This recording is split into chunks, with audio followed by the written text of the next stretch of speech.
Hindi man nakapagtapos ng pag-aaral, sinikap ng mag-asawang Roman at Rebecca Aheda na may taguyod ang hindi lang isa, hindi lang dalawa, kundi 9 na mga anak. Ang kanilang kwento ng pagsisikap at pagmamahal sa pamilya sa KBYN Special.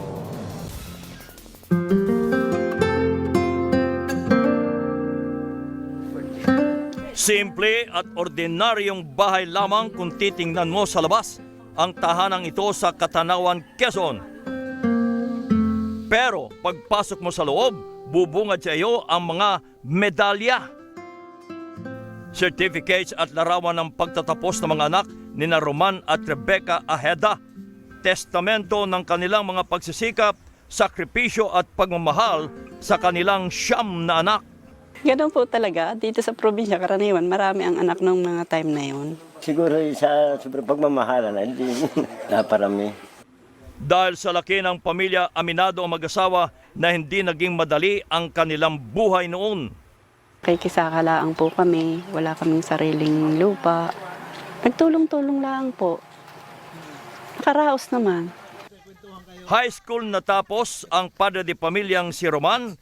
Elementarya lamang ang inabot ng inang si Rebecca, kaya naging prioridad ng mag-asawa ang edukasyon ng mga anak.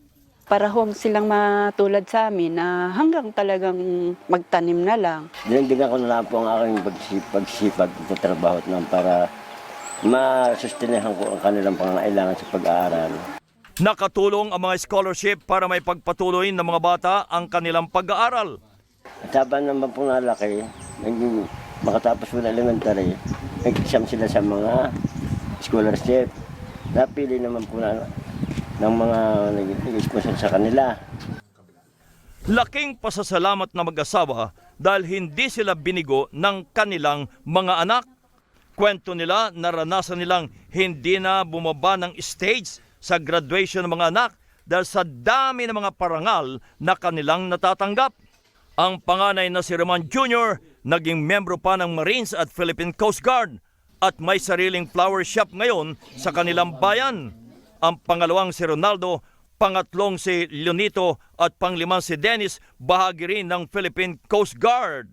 Nakapagtapos naman ng kursong Business Administration, ang pang-apat na si Mildred. May kanya-kanyang negosyo. Ang pang-anim, pang-pito at pang-walong sina Mary Joy, Judy Ann at Jonaline. Ang bunsong si Denver ay bagong graduate naman sa kursong Mechanical Technology. More comfortable ngayon than before. We have to count the blessings that are coming in.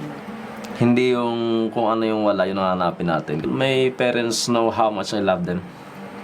Words are not enough to thank them. Yung pasasalamat ko sa aking parents, walang hanggan. Talagang hindi sila bumitaw hanggang. Siyempre po sa aking mga kapatid, sa mga sumunod sa akin, walang hanggan din aking pasasalamat. Hindi ko masabi kung gaano ko proud. 101%.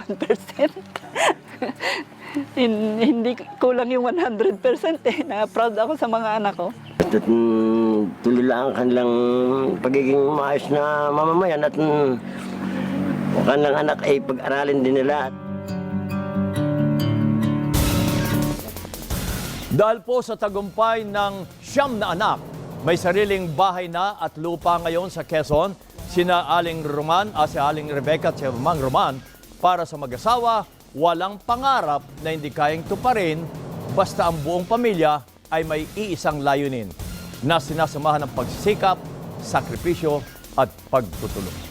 Yeah.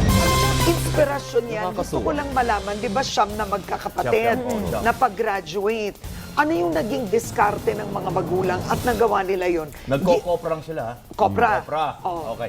Alam mo naman ang Kopra, parang Seasonal. Ano yan, hindi ka sigurado sa presyo. Sa world market din yan eh. Okay.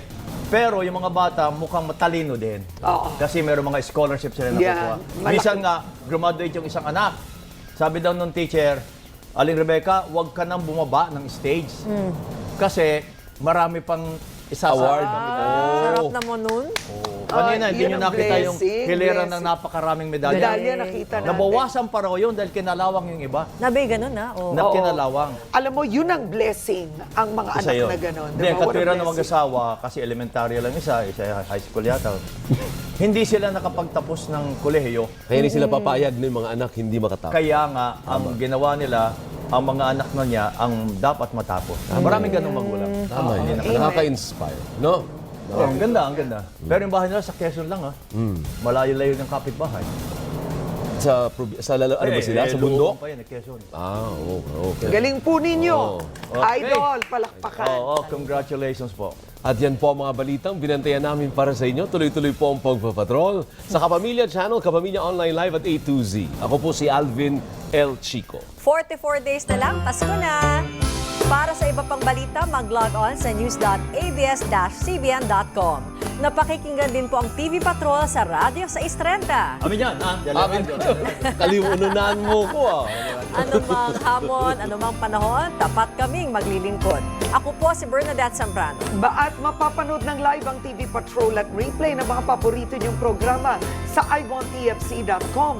Nandito kami para sa inyo, saan man sa mundo. Ako po si Karen Davila. At sama-sama pa rin tayo gabi-gabi sa All TV. Ako naman po ang inyong kabansin, Dolly Di Castro. Sa pangalan po ng ABS-CBN News and the Service of the Filipino, marami pong salamat at magandang gabi. Bayan!